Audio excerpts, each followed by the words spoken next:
The Boeing 727 cut through the darkness above the Pacific Ocean like a silver bullet against black velvet. Flight 847 had been in the air for 6 hours now, carrying 312 passengers from Tokyo back to Los Angeles.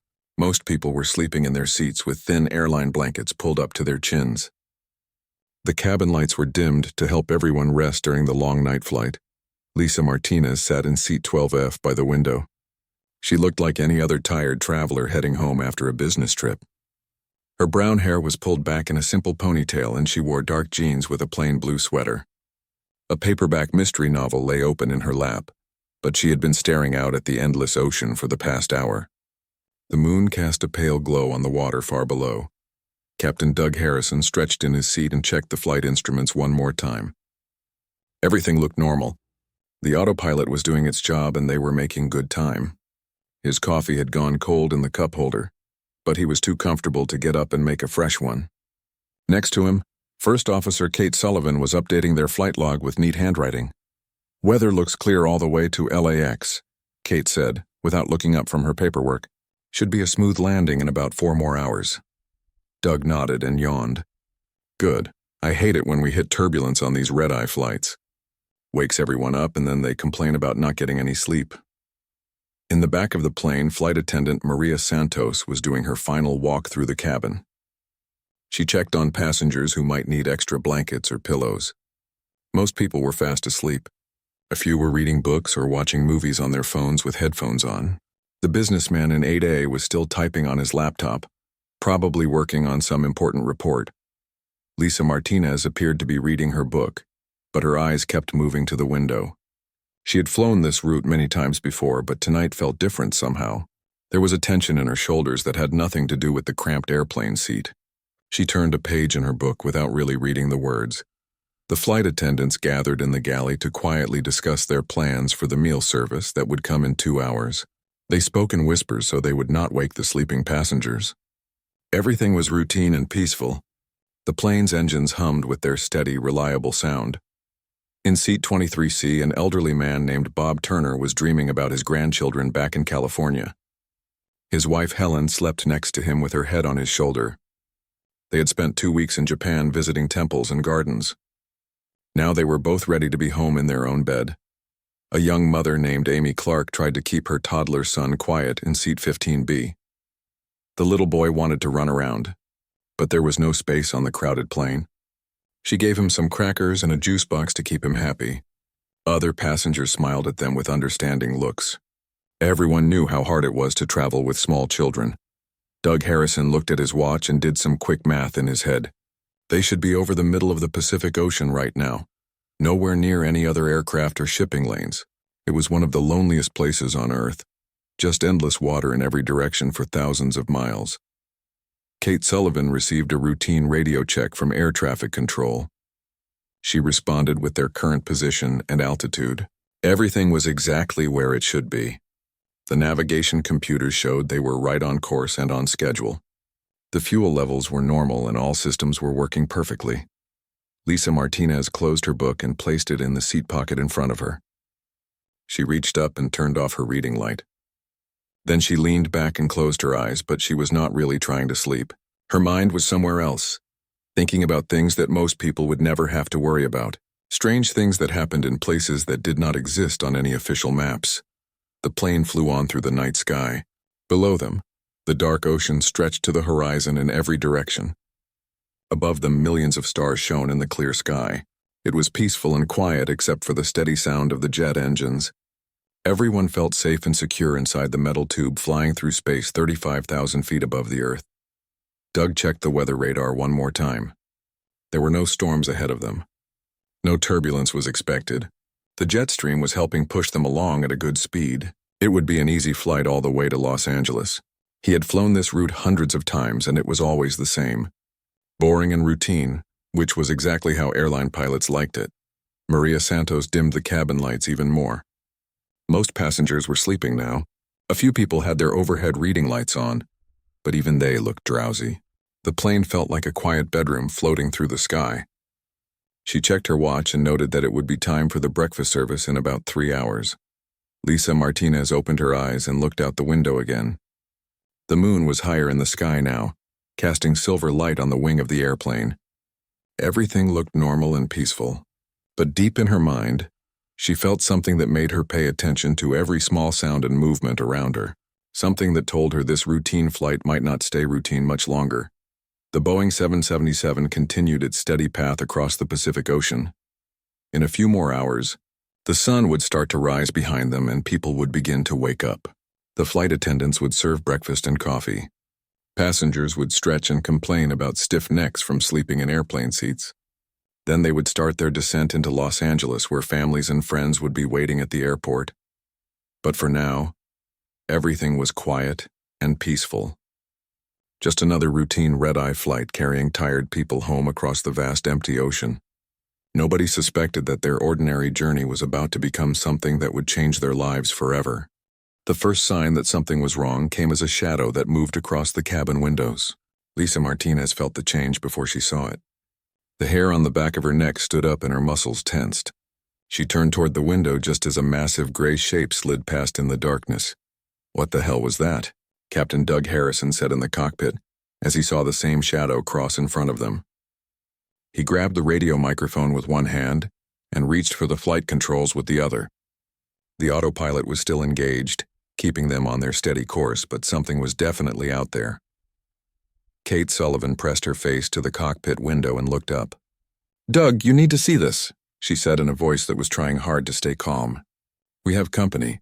2 F-22 Raptor fighter jets were flying alongside them, one on each wing. The military aircraft were close enough that they could see the pilots in their cockpits. The fighters moved with perfect precision, matching the airliner's speed and altitude exactly. Their sleek gray shapes looked deadly and dangerous against the peaceful night sky. The radio crackled to life with a voice that was all business. "United Flight 847, this is Major Alex Turner of the United States Air Force. You are ordered to maintain your current heading and altitude. Do not deviate from your course. Acknowledge." Doug Harrison stared at the F-22 on his left wing. The fighter pilot was looking right at him through the cockpit glass. "Air Force Flight, this is United 847. We are a civilian aircraft in international airspace with a filed flight plan. What is the nature of this intercept?" "United 847, you are to maintain course and prepare for escort to Edwards Air Force Base in California." This is not a request. This is a direct order under the authority of the Department of Defense. Kate Sullivan was already pulling up charts on her navigation computer. Edwards Air Force Base was in the middle of the Mojave Desert, nowhere near Los Angeles International Airport where they were supposed to land. "Doug, we can't just divert to a military base without knowing why. We have 300 passengers who expect to land in LA. The radio came alive again. Major Turner's voice was firm and left no room for argument. "United 847, this is a matter of national security. You will comply with escort instructions or face the consequences. Acknowledge immediately." Doug felt sweat beading on his forehead. In 25 years of flying commercial aircraft, nothing like this had ever happened to him. He looked at the missile pods mounted under the F-22's wings and decided that arguing was not a good idea. "Air Force Flight United 847 acknowledges. We will maintain course and await further instructions."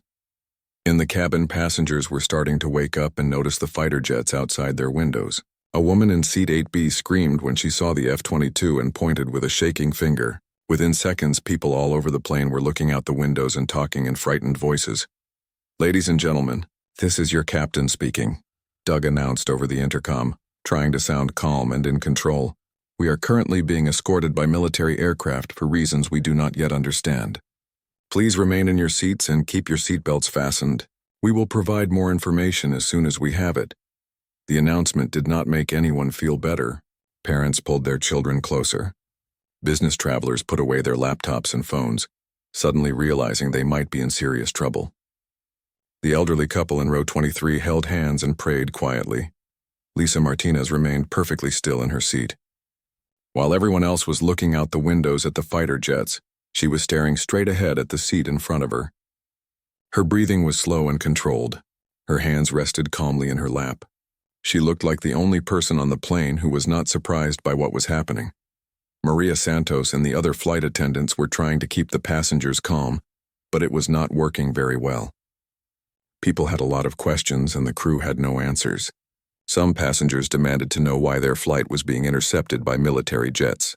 Others wanted to call their families on their cell phones, but there was no signal over the middle of the Pacific Ocean. Major Turner's voice came through the radio again. United 847, you are now under military escort. Any attempt to change course or altitude will be considered a hostile act. Maintain radio contact on this frequency. The second F-22 pilot spoke for the first time. Turner, are you sure about this? These are civilians. 300 innocent people who don't know what they're mixed up in. Orders are orders, Rodriguez. The package is on that plane and we need to deliver it intact. No questions asked. Doug Harrison felt his blood run cold. Package? What package? He looked back through the cockpit door at the cabin full of frightened passengers. Major Turner, what package are you talking about? We're carrying people, not cargo. This is a passenger flight. There was a long pause before Turner answered. United 847, one of your passengers is not who they appear to be. That person needs to be delivered to Edwards Air Force Base immediately. Continue on course and do not ask any more questions. Kate Sullivan was checking the passenger manifest on her computer screen. 312 names, all of them looking perfectly normal. Business travelers, tourists, families going home. Nothing stood out as unusual or suspicious. Doug, I don't see anything strange about our passenger list. Everyone checked in normally in Tokyo. The F-22s maintained their perfect formation alongside the airliner. The pilots in the fighter jets looked professional and serious. They were not threatening the civilian aircraft, but their presence was a clear message that resistance would not be tolerated. The missiles under their wings caught the moonlight and reminded everyone that these were weapons of war. Lisa Martinez finally moved for the first time since the fighters had appeared. She unbuckled her seatbelt slowly and stood up. Other passengers watched her with curious eyes, wondering why anyone would be walking around when they had been ordered to stay in their seats. She moved toward the front of the cabin with calm, measured steps. Her face showed no fear or confusion like everyone else. Instead, she looked like someone who had been expecting this moment for a very long time. She stopped at the galley where Maria Santos was standing with wide, frightened eyes. I need to speak with the pilots, Lisa said quietly. Maria shook her head. Ma'am, please return to your seat. The captain said everyone needs to stay buckled in until we know what's happening. Lisa reached into her pocket and pulled out a wallet. She opened it and showed Maria something that made the flight attendant's face go completely white. I need to speak with the pilots right now. This is important. The card in Lisa's wallet had official government seals and clearance codes that Maria had never seen before. The photo showed Lisa's face, but the name on the card was not Lisa Martinez. It was a name that meant nothing to a civilian flight attendant, but everything to people who worked in classified military programs. Maria Santos stepped aside without another word. The identification card that Lisa Martinez had shown her carried more authority than anything the flight attendant had ever seen. Government seals, clearance levels, and codes that looked like they came from spy movies. But this was real. And the woman holding the card was walking toward the cockpit with the confidence of someone who belonged there. Lisa knocked once on the cockpit door and entered without waiting for permission.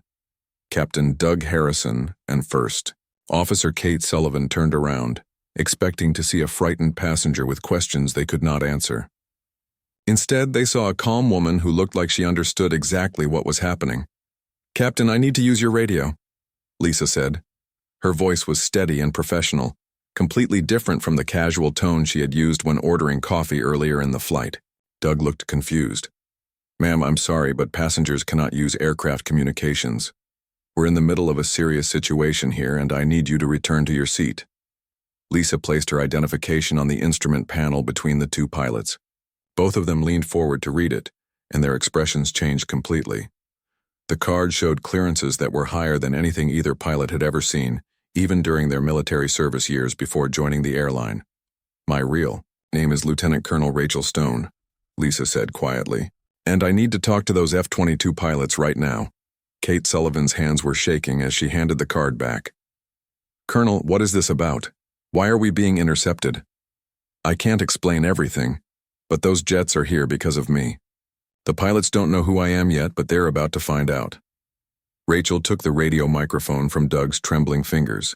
She adjusted the frequency to the military channel and pressed the transmit button. Air Force fighters, this is Ghost Rider 6. The effect was immediate and dramatic. Major Turner's voice came back over the radio, but it sounded completely different than before. The commanding authority was gone, replaced by something that sounded almost like awe. Say again, civilian aircraft. Did you just identify as Ghost Rider 6? Rachel keyed the microphone again. Affirmative, Major, this is Ghost Rider 6. Authentication code, Delta Whiskey 7799. There was a long silence on the radio.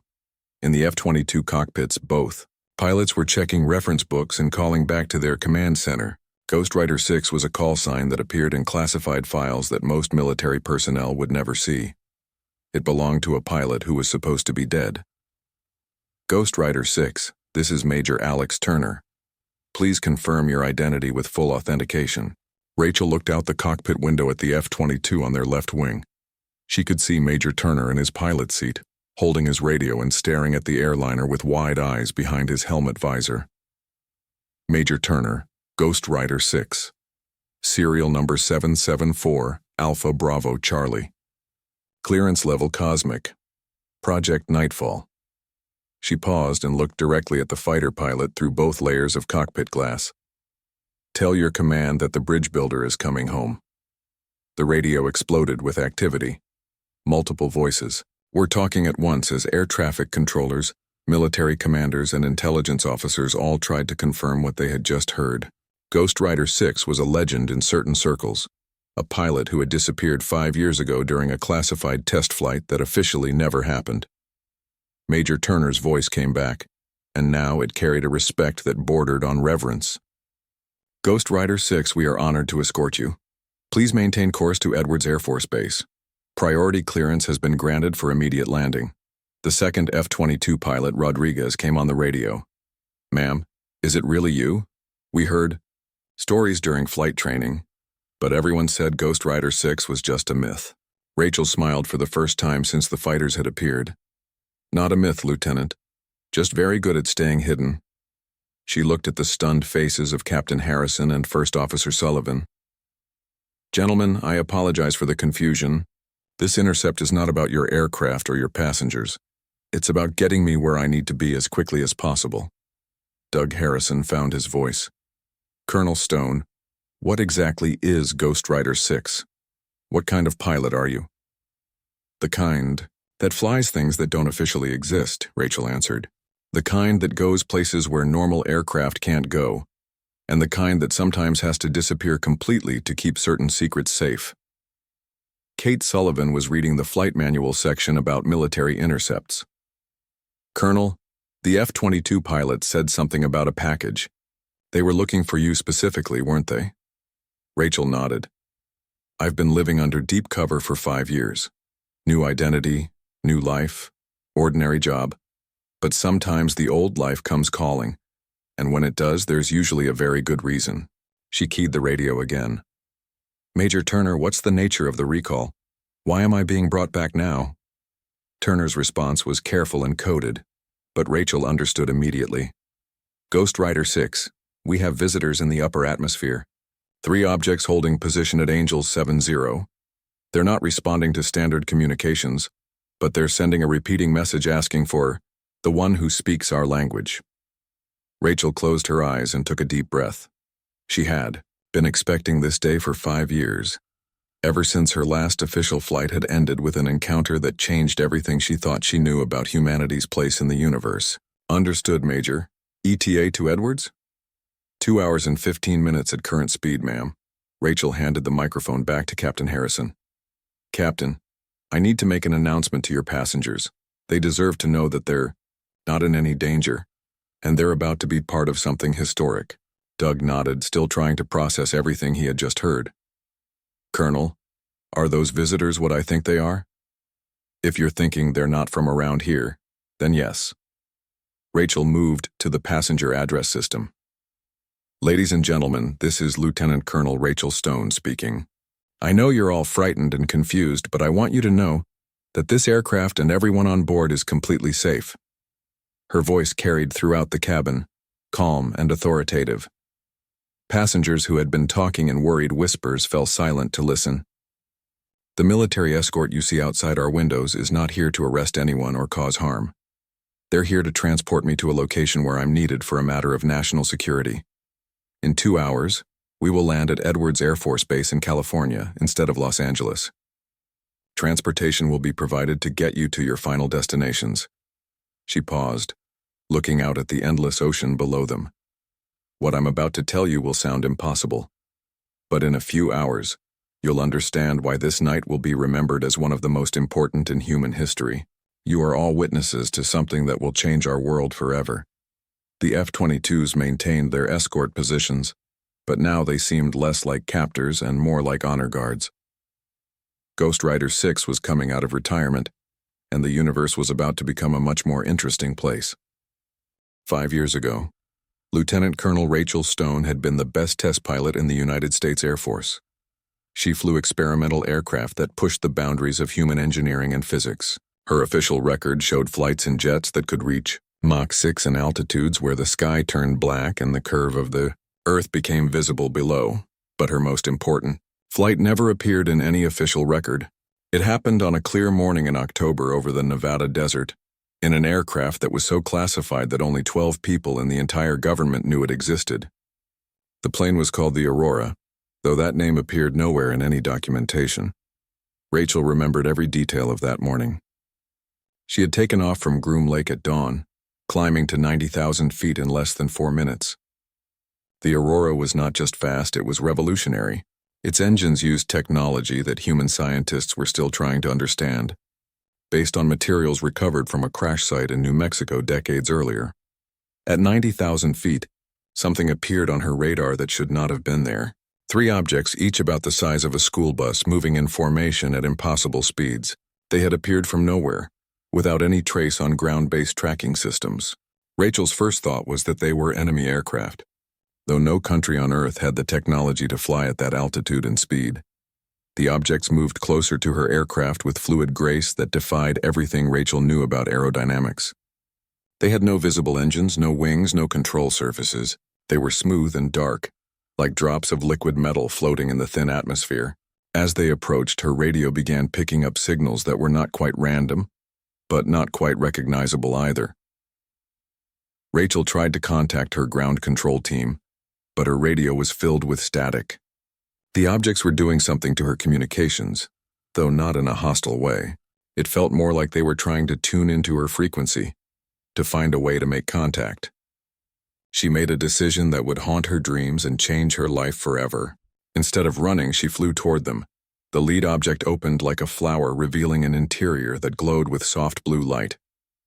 There was no sound, no explosion, no violence, just an invitation that somehow Rachel understood without words.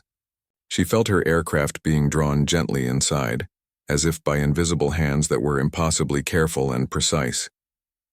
Inside the alien craft, Rachel's eyes adapted to the strange light. The walls seemed to be alive, flowing and changing like water, but solid to the touch. There were no controls that she could recognize, no seats, no instruments. But there was a presence, an intelligence that filled the space around her and seemed to study her with gentle curiosity. Communication came not through words, but through images and emotions that appeared directly in her mind. The beings were explorers like herself. They had been watching human development for decades, waiting to see if humanity was ready to join a larger community of spacefaring civilizations. They were impressed by human courage and ingenuity, but worried about human aggression and the tendency to fight over resources and territory. They showed Rachel images of their home worlds, places where different species worked together to explore the galaxy and share knowledge. They showed her technologies that could clean Earth's oceans and atmosphere, cure diseases that had plagued humanity for centuries, and provide unlimited clean energy. But they also showed her the ruins of worlds where civilizations had been given such gifts too early, before they had learned to use them wisely.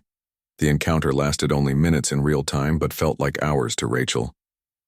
When it ended, she found herself back in the Aurora, flying alone in the empty sky. Her instruments showed that no time had passed at all. Her fuel levels were exactly what they should have been. Her position was correct for her flight plan, but her life had been changed forever. When she landed back at Groom Lake, Rachel tried to report what had happened. The debriefing officers listened politely, then informed her that she had suffered a high-altitude blackout due to equipment failure. The official report stated that she had lost consciousness for several minutes, during which the Aurora's autopilot had maintained level flight. Her claims about alien contact were attributed to hallucinations caused by oxygen deprivation. But 3 days later, Rachel was called into a meeting with people whose names she never learned and whose faces she was ordered to forget. They showed her photographs taken by military satellites, radar records from tracking stations around the world, and signal intercepts from listening posts that monitored space for exactly the kind of activity she had described. The encounter had been real, and it had been recorded. But it was also classified at a level beyond top secret, in a category that officially did not exist. Rachel was told that she was now part of a program called Project Nightfall, dedicated to preparing for the possibility of future contact with extraterrestrial intelligence. For 6 months, Rachel worked with scientists and intelligence analysts to decode the signals that had been recorded during her encounter. They developed new communication protocols and trained other pilots in first contact procedures. She flew modified aircraft equipped with exotic communication equipment, testing humanity's ability to respond to alien visitors. Then came the order that ended her military career and her old life. Intelligence agencies had detected increased alien activity near Earth. Ships were coming closer to the planet, apparently preparing for more direct contact. The decision was made to place Project Nightfall assets into deep cover, hidden among the civilian population, ready to be activated if and when contact occurred. Rachel Stone officially died in a training accident. Her funeral was attended by family and friends who genuinely mourned her loss. Meanwhile, the real Rachel underwent months of preparation to become Lisa Martinez, a perfectly ordinary aerospace engineer who worked for a civilian contractor and lived a quiet life in San Diego. For 5 years, she had waited. She worked her civilian job, paid taxes, dated occasionally, and lived the life of someone who had never flown experimental aircraft or met beings from another world. But every night she looked up at the stars and wondered when they would return.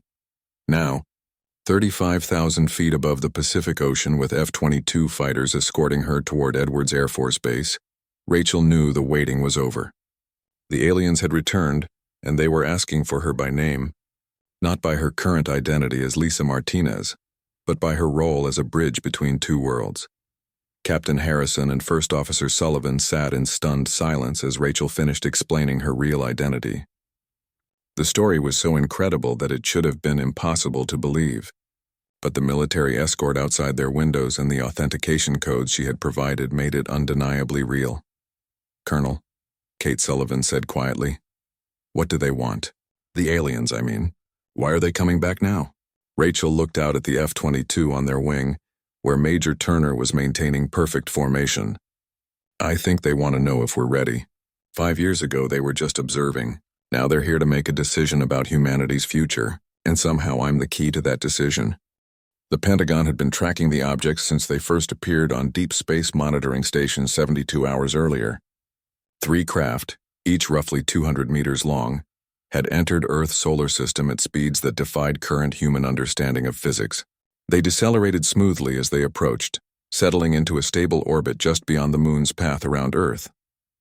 At first, military commanders hoped the objects were natural phenomena. Space debris, asteroids with unusual compositions, or equipment failures in the monitoring systems. But the craft maintained perfect formation and responded to Earth's gravitational field in ways that proved they were under intelligent control. They were ships, and they were waiting. General Patricia Hayes sat in the Pentagon's most secure briefing room, surrounded by screens showing data from every military satellite and listening post in the American arsenal. The objects had not moved for 18 hours now, holding position in what appeared to be a diplomatic parking orbit. They were close enough to demonstrate their presence, but far enough away to avoid seeming threatening. "What are we getting from the communication attempts?" General Hayes asked the intelligence officer seated across from her. Commander Steve Rogers checked his tablet before answering. "Nothing on conventional radio frequencies, ma'am. We've tried everything from AM radio to deep space communication protocols. The objects are receiving our signals. We can tell that much from the way they adjust their position slightly when we transmit, but they're not responding to anything we send." The general studied the satellite images on the main screen. The alien craft were beautiful in their own way, smooth and curved like sculptures made from liquid metal. They showed no obvious weapons, no threatening postures, no aggressive movements. But their very presence was enough to put every military installation on Earth on high alert. What about the signal they're sending? General Hayes asked. That's the interesting part, Commander Rogers replied. He pressed a button and the room filled with a sound like whale songs mixed with electronic music. It was hauntingly beautiful and completely alien. They're broadcasting this on multiple frequencies simultaneously. Our best analysts have been working on it around the clock. Dr. Caroline Wright, the Pentagon's chief linguist, leaned forward in her chair. General, we've made some progress with the translation. The signal appears to be a repeating message with 3 distinct components. The first part seems to be a greeting or identification. The second part is a question. The third part is what we think might be a name or title. And what does it say? Dr. Wright activated her computer and displayed a translation on the screen. The best we can determine, it says something like, "Greetings from the Council of Worlds. Where is the bridge builder? We seek the one who speaks our frequency." General Hayes felt a chill run down her spine. Bridge builder. The phrase appeared in only one classified file in all of Pentagon records, and that file was so restricted that she had needed presidential authorization just to read it. Project Nightfall, the alien contact program that officially did not exist. Commander Rogers, I need you to locate a former Air Force officer named Rachel Stone. She's been living under deep cover for the past 5 years under the identity Lisa Martinez. Rogers typed quickly on his keyboard, pulling up classified databases that contained information about Project Nightfall assets. General, we've got a problem. Lisa Martinez is currently aboard United Flight 847, somewhere over the Pacific Ocean. The aircraft is scheduled to land in Los Angeles in about 3 hours. Then we intercept it, General Hayes said without hesitation. Contact Edwards Air Force Base and have them scramble F-22s for escort duty. That flight is being diverted immediately. Within minutes, orders were flashing through military communication networks. 2 F-22 Raptors launched from a carrier group in the Pacific. Their pilots given instructions that classified the mission at the highest possible level. Major Alex Turner and Lieutenant Carlos Rodriguez were told only that they were to intercept a civilian airliner and escort it to Edwards Air Force Base for reasons of national security as the fighters raced through the night sky toward their intercept coordinates. Dr. Wright continued analyzing the alien signal. General, there's something else. The message is getting stronger and more focused. It's like they're scanning Earth, looking for something specific, or someone specific. On the main screen, satellite images showed the 3 alien craft beginning to move. They were not approaching Earth directly, but spreading out into a wider formation. It looked like they were positioning themselves for better scanning coverage of the planet's surface. They're looking for Rachel Stone, General Hayes realized. Somehow they know she's here, and they want to talk to her specifically. The general picked up a secure phone and dialed a number that connected her directly to the President of the United States. Mr. President, this is Hayes at the Pentagon. We have a situation that requires immediate authorization for Project Nightfall activation. While General Hayes briefed the President, military installations around the world were quietly raising their alert levels. The objects in space had not made any threatening moves, but their presence was causing concern among allied governments. Phone calls were being made between capitals, trying to coordinate a response to humanity's first confirmed contact with extraterrestrial intelligence. At Edwards Air Force Base, ground crews were preparing for an unusual arrival. The runway was being cleared and secured. Medical personnel were standing by, though nobody was sure why they might be needed. The base commander had been told only that a very important person was being brought in for a classified operation. In space, the alien craft continued their patient vigil. They had traveled across vast distances to reach Earth, guided by signals and communications they had detected 5 years earlier. They remembered the human pilot who had shown courage and wisdom during first contact. Now they needed to speak with her again, to determine if humanity was ready for the next phase of galactic contact. The message they broadcast grew more focused and directed. Instead of scanning the entire planet, they were now concentrating their signals on a specific area of the Pacific Ocean. They had found what they were looking for. The bridge builder was out there somewhere, traveling in one of humanity's primitive but remarkably effective flying machines. Major Turner's voice crackled through military communication networks as his F-22 approached the commercial airliner. Control, we have visual contact with United Flight 847. Beginning escort procedures now. In the Pentagon briefing room, General Hayes watched satellite feeds showing the intercept taking place thousands of miles away. Two tiny dots representing the fighter jets appeared on either side of the larger dot that represented the civilian airliner. After 5 years of waiting and preparation, Project Nightfall was finally being activated. General, Dr. Wright said, looking up from her computer screen. The alien signal just changed. It's not scanning anymore. It's focused on a single point in the Pacific Ocean, right where that airliner is flying. On the main screen, satellite images showed the 3 alien craft moving into a closer formation. They were no longer waiting passively. They had found who they were looking for, and now they were preparing to make contact. The bridge builder was coming home, and the next few hours would determine whether humanity was ready to join the galactic community or needed more time to mature as a species. General Hayes looked around the room at the faces of military officers and scientists who were about to witness history being made. Ladies and gentlemen, this is why we created Project Nightfall 5 years ago. Rachel Stone is our best hope for peaceful first contact with an alien civilization. Let's make sure we give her every resource she needs to succeed. The atmosphere inside Flight 847 had changed completely since Rachel Stone revealed her true identity. Passengers who had been panicked and frightened were now quiet and thoughtful, trying to process what they had been told. They were part of something historic, witnesses to humanity's most important moment. But none of them had asked for this responsibility. Rachel walked slowly through the cabin, making eye contact with as many passengers as she could. She saw fear in some faces, curiosity in others, and a few expressions of complete disbelief. An elderly woman in seat 14A reached out and touched her arm as she passed. "Dear, is this really happening?" the woman asked quietly. "Are there really aliens up there waiting to talk to you?" Rachel sat down in the empty seat next to her. "Yes, ma'am. I know it sounds impossible, but it's real. They came here 5 years ago and made contact with me during a test flight. Now they're back and they want to continue that conversation." The woman nodded slowly. "I'm Betty Clark from Iowa. I've lived 83 years and I never thought I'd see something like this." "Are they going to hurt us?" "No, Mrs. Clark, they're not violent. They're explorers and scientists, much like our own astronauts and researchers. They want to know if humanity is ready to join a larger community of intelligent species." A man in a business suit leaned over from across the aisle. "Colonel Stone, what does that mean exactly?" "What kind of community?" Rachel looked at him and saw genuine interest rather than fear. "Think of it like the European Union or the United Nations, but on a galactic scale.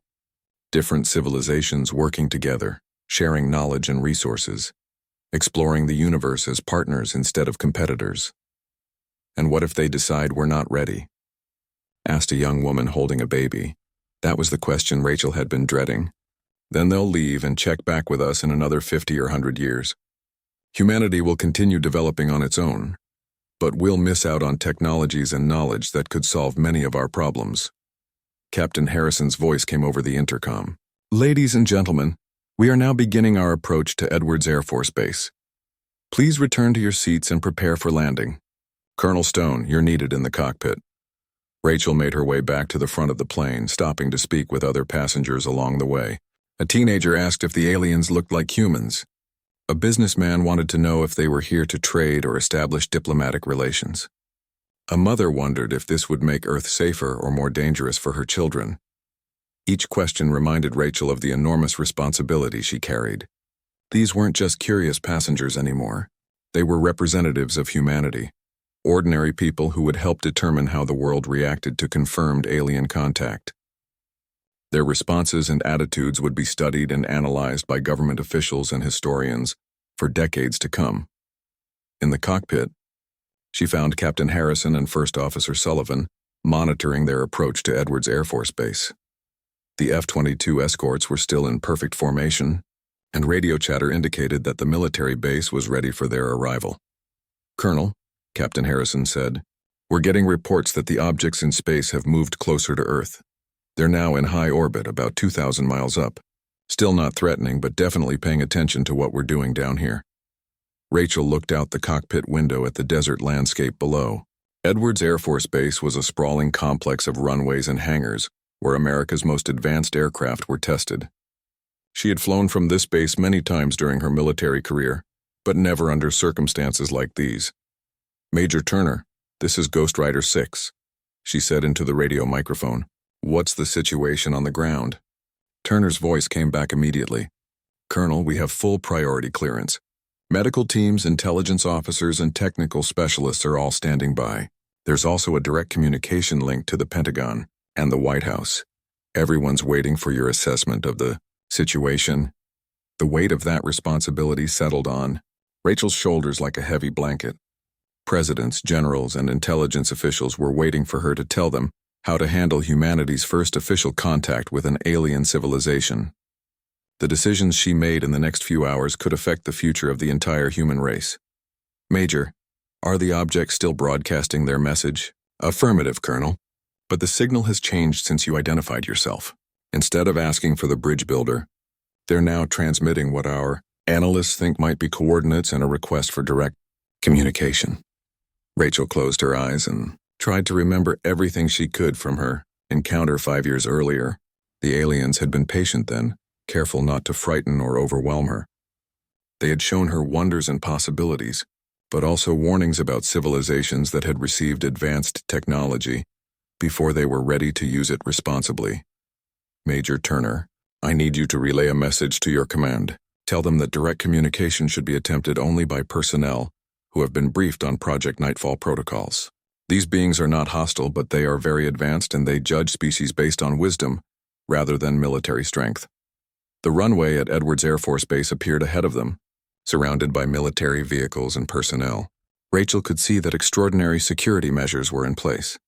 This wasn't just a military operation, it was humanity's most important diplomatic mission. As Flight 847 touched down and rolled toward the terminal, Rachel thought about the passengers behind her. They had started the day as ordinary travelers heading home from business trips and vacations. Now they were part of history, witnesses to events that would be remembered as long as human civilization existed. She also thought about the choice she faced. She could continue living as Lisa Martinez, letting others handle the alien contact while she remained safely hidden in her civilian identity. Or she could step back into her role as Ghost Rider 6 and take responsibility for guiding humanity through its first encounter with a galactic civilization. The plane came to a stop and the engines wound down. Through the cockpit window, Rachel could see military officers waiting on the tarmac. Some of them she recognized from her Project Nightfall days. Others were new faces, people who had been brought into the program during the 5 years she had been in hiding. "Colonel," Captain Harrison said, "whatever happens out there, I want you to know that it's been an honor to fly with you." "Kate and I will never forget this night." Rachel shook hands with both pilots. "Thank you for keeping everyone safe. And remember, what happens next affects everyone on Earth, not just military personnel and government officials. The passengers on this flight represent humanity just as much as any diplomat or general." She stood up and took a deep breath. Outside, the most important mission of her life was waiting. The aliens were patient, but they wouldn't wait forever. Humanity's future hung in the balance, and Rachel Stone was the key to determining whether Earth was ready to join the galactic community or needed more time to mature as a species. As she walked toward the cabin door, Rachel made her choice. Lisa Martinez had been a good life, quiet and peaceful and safe. But Ghost Rider 6 was needed now, and she wouldn't let her species face this challenge alone. The bridge between two worlds was about to be rebuilt. Edwards Air Force Base had been transformed into humanity's most important command center. Military personnel moved with urgent purpose across the tarmac as Flight 847 rolled to a stop near Hangar 18, a massive structure that housed the most classified aircraft projects in American history. General Patricia Hayes stood waiting with a team of Project Nightfall specialists who had been flown in from around the country. Rachel Stone walked down the aircraft stairs into the desert night air, feeling the familiar sensation of returning to a world she had left behind 5 years earlier. The smell of jet fuel and the sound of military radio chatter brought back memories of her days as a test pilot, when pushing the boundaries of human flight was her only concern. "Colonel Stone," General Hayes said, saluting as Rachel approached. "Welcome back to active duty." "I wish it were under better circumstances." Rachel returned the salute. "General, what's the current status of our visitors?" They're holding position at 2,000 miles altitude directly above us. The signal they're broadcasting has changed again in the last hour. Our analysts believe they're requesting direct communication with you specifically. Dr. Caroline Wright stepped forward with a tablet showing signal analysis data. Colonel, the message has become much more complex. We think they're providing technical specifications for a communication protocol, almost like they're telling us how to build a radio that can talk to them properly. Rachel studied the data, recognizing some of the patterns from her encounter 5 years earlier. The aliens were being patient, but they were also making it clear that they wanted to establish formal contact immediately. How long do we have? Rachel asked. General Hayes checked her watch. Intelligence suggests they'll wait another 6 to 8 hours for a response.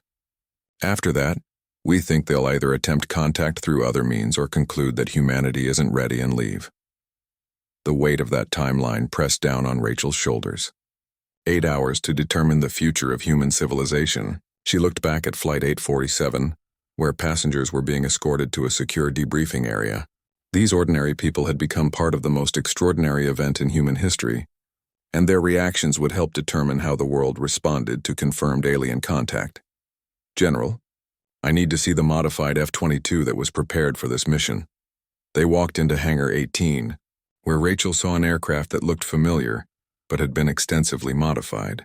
The basic shape was still that of an F-22 Raptor, but the cockpit had been enlarged and filled with communication equipment that incorporated technology recovered from the alien encounter 5 years earlier.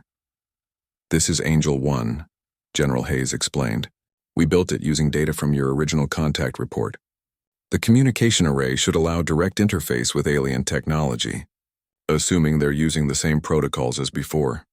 Rachel walked around the aircraft, noting the smooth integration of human and alien technology.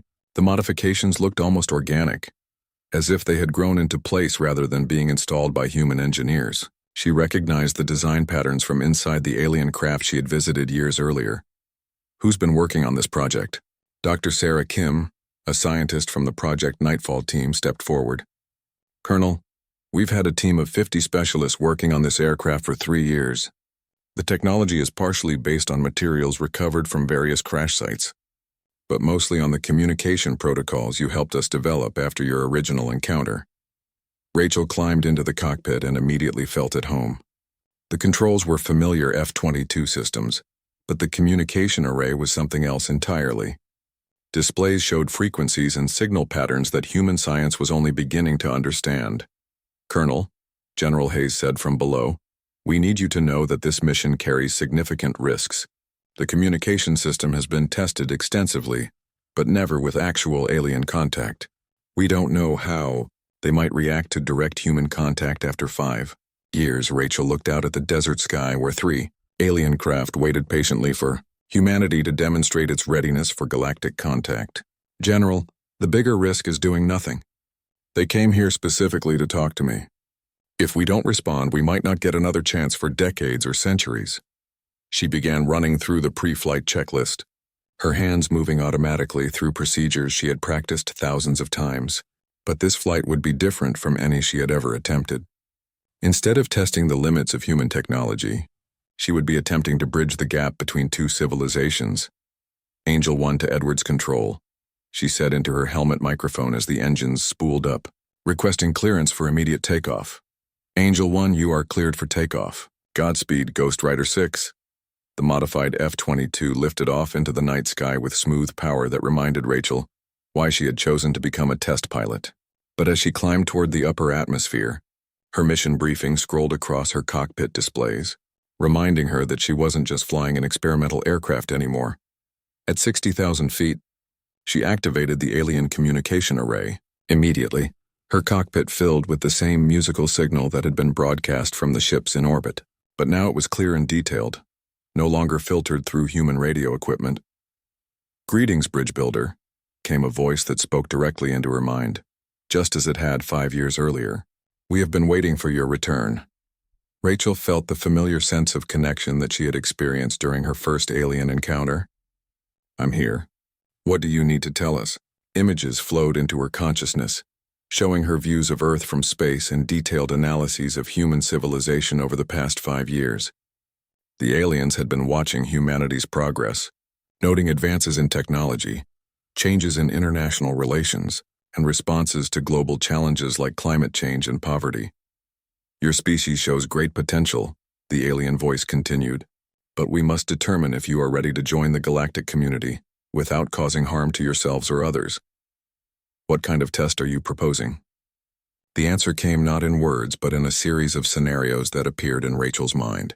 The aliens would provide humanity with a single piece of advanced technology, a clean energy source that could eliminate fossil fuel dependence and provide unlimited power for all human needs. How humanity chose to implement and distribute this technology would determine their readiness for broader contact. If your species uses this gift to eliminate conflict over resources and improve life for all humans, we will establish formal diplomatic relations. If it becomes a source of new conflicts or is used to create weapons, we will conclude that humanity needs more time to mature. Rachel understood the test immediately. It wasn't about human intelligence or military strength. It was about wisdom, cooperation, and the ability to use advanced technology for the benefit of all rather than the advantage of a few. How long do we have to decide? The choice must be made now, bridge builder. Your leaders are listening to this communication through your aircraft systems. They must decide whether to accept our offer and take responsibility for how your species responds to this gift. In the Pentagon and the White House, officials who had been monitoring Rachel's flight were receiving the same communication through secure channels. The President of the United States was being asked to make a decision that would affect not just America, but all of humanity. Rachel looked down at the lights of cities scattered across the dark landscape below her. Millions of people were sleeping peacefully, unaware that their future was being decided in the sky above them. The choice wasn't just about advanced technology. It was about whether humanity was ready to think of itself as part of something larger than one small planet orbiting an ordinary star. The decision came faster than anyone expected. President Robert Hayes, speaking from the Oval Office through a secure communication link, gave his answer within minutes of receiving the alien proposal. On behalf of the United States and in coordination with our international allies, we accept your offer and the responsibility that comes with it. But the aliens wanted more than government approval. Through Rachel's communication link, they made it clear that this decision needed to represent all of humanity, not just political leaders. They had been monitoring the passengers from Flight 847, analyzing their reactions and attitudes as representatives of ordinary human beings. Bring them to us, the alien voice said in Rachel's mind. Let them speak for your species. Within an hour, a convoy of military vehicles transported the passengers from Flight 847 to a secure area of Edwards Air Force Base. Betty Clark, the elderly woman from Iowa, stood next to Amy Clark, the young mother with her toddler son. The businessman in the suit stood with the teenager who had asked about alien appearance. All of them looked up at the night sky where 3 points of light were visible, growing brighter as the alien craft descended toward Earth. Rachel's modified F-22 flew in formation with the alien vessels as they entered the atmosphere. The craft moved with fluid grace, their smooth hulls glowing with soft bioluminescent light. They settled gently onto the desert floor near the assembled crowd, their landing creating no dust or disturbance. The lead craft opened like a flower, revealing the same blue-lit interior that Rachel remembered from her first encounter. But this time, the beings inside made themselves visible to human eyes.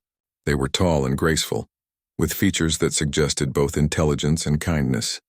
Their skin had a pale luminescence, and their large eyes reflected depths of knowledge accumulated over millennia of space travel. Betty Clark was the first to step forward. At 83 years old, she had lived through more changes in human civilization than anyone else present. "You're beautiful," she said simply, her voice carrying no fear despite the extraordinary nature of the moment. The lead alien, who communicated through a translation device that made his thoughts audible in English, responded with what might have been a smile. "As are you, Elder of Earth. Your species shows remarkable adaptability and courage." The businessman, who had introduced himself as Greg Parker during the flight, asked the question that was on everyone's mind. What happens now? How does this change things for humanity? The alien gestured toward a device that his companions were removing from their craft. It looked like a sculpture made of crystal and light. Beautiful, but clearly technological. "This is a quantum energy converter," It can provide unlimited clean power by drawing energy directly from the quantum vacuum. One device can power a city. A dozen can power your entire world without any environmental impact. Amy Clark held her baby closer. Will this make Earth safer for our children? That depends on how your species chooses to use it, the alien replied. We have seen civilizations use such technology to eliminate poverty and conflict. We have also seen it used to create new forms of weapons and domination. Your response will determine whether we proceed with full diplomatic contact or wait for your species to mature further. Dr. Caroline Wright, who had been flown in from the Pentagon, stepped forward with recording equipment. Sir, may we ask how many other species are part of your galactic community? The alien's large eyes reflected starlight as he looked up at the sky. Currently, there are 47 member civilizations. Some are much older and more advanced than others. Some, like yours, are just beginning to reach beyond their homeworlds. All have demonstrated the wisdom to use advanced technology for the benefit of all members of their species. Over the following hours, as dawn approached over the Mojave Desert, humanity received its first formal education in galactic civilization. The aliens shared basic information about interstellar travel, communication networks that spanned the galaxy, and cooperative projects that involved multiple species working together to explore and understand the universe. Rachel found herself serving as the primary intermediary, translating concepts and facilitating communication between human officials and alien representatives. Her role as bridge builder became literal, as she helped both species understand each other's perspectives and concerns. The most important moment came when the teenage passenger, a young man named Tyler Brooks, asked a question that surprised everyone. If we accept your technology and join your community, will we still be human? Will we still be ourselves? The alien considered this carefully before answering. Joining the galactic community means learning to think beyond the boundaries of a single world. But every species retains its unique characteristics and contributions. Humans would bring qualities that no other species possesses. Your combination of creativity, determination, and emotional depth. President Hayes, monitoring the communication from Washington, made the final decision. We accept your offer and commit to implementing this technology for the benefit of all humanity. We request formal diplomatic relations and membership in the galactic community. The alien delegation conferred among themselves in harmonious tones that sounded like music. Then their leader spoke again. We are pleased to welcome humanity to the galactic community. Rachel Stone will serve as Earth's first ambassador to our Council of Worlds. She has already proven her ability to bridge the gap between our civilizations. The ceremony that followed was simple, but profound. The quantum energy converter was formally presented to humanity, along with basic technical documentation and safety protocols. The aliens provided communication equipment that would allow regular contact between Earth and the Galactic Council. Most importantly, they established a timetable for gradual integration that would allow humanity to adapt to galactic civilization without losing its essential character. As the alien craft prepared to depart, carrying Rachel Stone with them to the Council of Worlds, the passengers from Flight 847 found themselves changed forever. They had represented humanity at its most important moment and helped determine the course of human civilization for generations to come. Betty Clark spoke for all of them as she watched the craft lift silently into the dawn sky. I never thought I'd live to see the day when humans would join something bigger than Earth. But here we are, and it feels right. 6 months later, the first quantum energy converters were operational in major cities around the world. Poverty began to decline as unlimited clean energy made water purification, food production, and manufacturing costs negligible. International conflicts over resources decreased as scarcity became a problem of the past rather than the present. Rachel Stone, now Ambassador Stone, split her time between Earth and the Galactic Council headquarters on a space station near the center of the galaxy. She worked with representatives from dozens of other species, learning about civilizations that had faced the same challenges humanity was now navigating. The passengers from Flight 847 became celebrities of sorts, though they preferred to think of themselves as ordinary people who had witnessed extraordinary events. They gave speeches at schools and universities, sharing their experience of humanity's first contact and encouraging others to think beyond the boundaries of one small planet. And in the skies above Earth, new types of aircraft began to appear. human-designed ships incorporating alien technology, piloted by a new generation of explorers who would carry humanity to the stars. Rachel Stone had built a bridge between worlds, and now that bridge was strong enough to support the weight of humanity's dreams and ambitions as they reached toward a future among the stars.